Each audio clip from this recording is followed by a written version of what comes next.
In today's lesson, we're going to continue talking about confidence intervals as well as hypothesis tests. But this lesson is going to differ from what we've done up until now in that instead of dealing with a single population at this point, we're going to be looking at differences between two populations.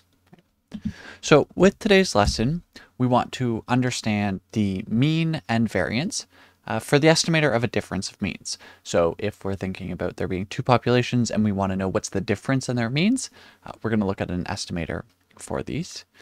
Then we want to take a look at how we can use a Z hypothesis test for the differences of means. So a Z test being one that's related to the normal distribution. And again, when we're making normality assumptions. And then we want to see how we can form confidence intervals for the estimated differences between these two different means. And when we do this, we'll see the point that we were discussing in the last lesson about the equivalence between hypothesis tests and confidence intervals. So to begin, to motivate the discussion today, why would we care about the difference between two populations? And it's going to turn out that oftentimes what we actually want to test in the real world comes down to testing a difference. So in the medical example, if you have two different treatment options and you want to know, does one of them work better than the other? Really what you're asking is the mean difference for one population, or is the mean for one population larger than for another, or is that difference greater than zero? If you're thinking about different processes for manufacturing, it's going to be the same thing. So really, anytime that you want to make a comparison between two different groups or two different processes or two different treatments, all of these are going to fall into the case of caring about the difference between population means. And so that's sort of why this is a relevant topic to study. The good news for us is that really dealing with two populations is not going to be a whole lot more challenging than dealing with one. It requires a little bit of work at the start, but once you've done that work, it's all going to, roughly speaking, be the same. So, until now, we've assumed that there's a single population of interest. What we're going to do instead is assume that there are two independent populations of interest, and we wish to compare them. The independence assumption is going to be important here, and we'll look at what happens when that's violated in a future lesson. So we can think about two different manufacturing processes, say two different treatments for a specific disease, sort of anything that you could want to compare. And what we're going to do is sort of expand the notation that we've been considering. So we'll take x1 through xn, which is what we've been looking up until now, to be our first sample. And we're going to assume that it has a mean of mu1 and a variance of sigma 1 squared. Then we're going to take y1 to ym to be our second sample. It's going to have a mean of mu2 and a variance of sigma 2 squared. Now, note we don't have to assume that these samples are the same size, right? N does not have to equal m, so we can have two different size samples. The means can be different, the variances can be different. All we're assuming about them is that they are independent of one another, and that we're interested in comparing mu1 to mu2. So we have seen up until now that mu1 would be well estimated by the sample mean of x, and mu2 is well estimated by the sample mean of y. And so if we want to know what's the difference between mu1 and mu2, well, it sort of seems reasonable to just take the difference in sample means, right? So we can take the mean of x minus the mean of y as an unbiased estimator for mu1 minus mu2. Right? So that's going to be the estimator that we are considering here.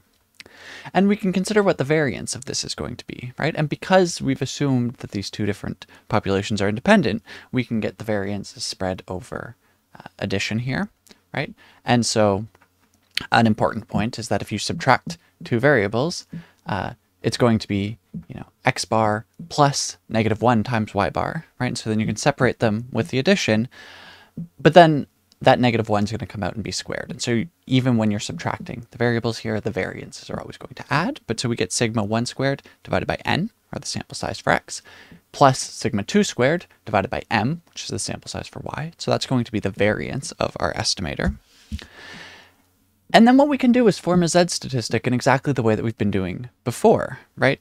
And the idea here is that if we knew that x bar minus y bar was going to be normally distributed, well then, the mean of it is going to be mu1 minus mu2. We just discovered what the variance of it was going to be. And so then under the assumption that x bar minus y bar is normally distributed, by the exact same arguments we've been using before, we're going to get that this z statistic here is also normally distributed. So what do we need in order for x bar minus y bar to be normally distributed? Well, if the populations are normal, then it's going to work out. Or if we have large enough sample sizes so that we can use the central limit theorem, right? Under either of those situations, this is going to follow an approximately normal 0, 1. Now, once we've computed z, we can do a hypothesis test exactly the same way that we've been doing before, right? Because this is just going to be a single z statistic, compute the p-values based on the normal distribution, compare to critical values in that way, right? And so once we have this computed, there's no difference between what we were doing before and what we were doing now. The only thing that changed was the estimator that we were using. But because we ended up getting an estimator that's still normally distributed, it looks a lot like our z tests. Now, what we'll typically do is have a hypothesis of the form mu1 minus mu2 is equal to some difference, which we'll call delta naught here. And the alternative is going to be that they're not equal to that delta naught, right? If you take delta naught to be 0, then this is equivalent to a test of mu1 equals mu2, right? We can do one-sided hypothesis tests in exactly the way that we did before, where you change the alternative to match the corresponding null that you decide upon. And under the null hypothesis, if we replace mu1 minus mu2 with our z statistic with delta naught, that results in the normal 0, 1 sampling distribution. Right. We can then run the hypothesis test exactly as we were doing before. You look at which tail is in the rejection region. If it's a two-sided, you have to look at both tails. If it's one-sided, you look at the corresponding tail. You calculate the p-value for the probability under the distribution at that point. Now, we saw that hypothesis test and confidence levels were actually equivalent. And so we can form a confidence interval in exactly the same way that we would expect as well, right? So if we know that x bar minus y bar is normally distributed, then we can take x bar minus y bar plus or minus our critical value times by the standard deviation of our estimator, which in this case is sigma 1 squared over n plus sigma 2 squared over m. Square root the whole quantity. And so, again, because this ends up being normally distributed under those assumptions of either normal population or a large enough sample size, our confidence intervals are formed in exactly the same way as well. So even though we're testing two populations, because of the assumptions we've been making, it ends up being that we can just use the same process that we're used to using to form confidence intervals or hypothesis tests. Now, if the populations were normal with known variances, this procedure is exact. If the sample size is large enough, it's going to be approximately correct. But of course, we don't normally know what those variances are, right? That's been one of the sticking points for the entire course so far, right? So if the procedure is non-normal, sample sizes are large enough, this will be approximate. If they're not known, it's not going to be exact, right?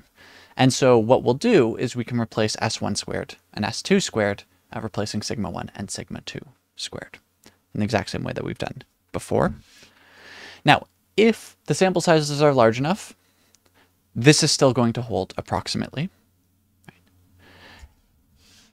If not, we're going to need to rely on other alternative distributions to conduct the test. So sometimes we might get a t-distribution out of it. Sometimes we might need to sort of turn to another distribution altogether to be testing these. So basically what we've seen is that either if we're going to assume normality, or if we have a large enough sample size, we can work through what we've seen here. Otherwise, we're going to have to turn towards other sampling distributions. So that's essentially testing two independent samples, right? It's really no different than testing one sample. The only difference is we're going to use a different estimator. We're going to take the difference between these means and form the test in relation to those differences.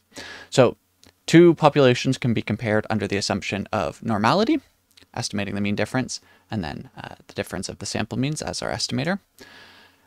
If we have normality or we have approximate normality, the difference is going to follow approximately a normal distribution. again, assuming sample size is large enough or assuming that we know the variances, and then we can use the same procedures that we've seen before. So in the next lesson, what we're going to do is we're going to take a look at what happens if those samples are not actually independent of one another.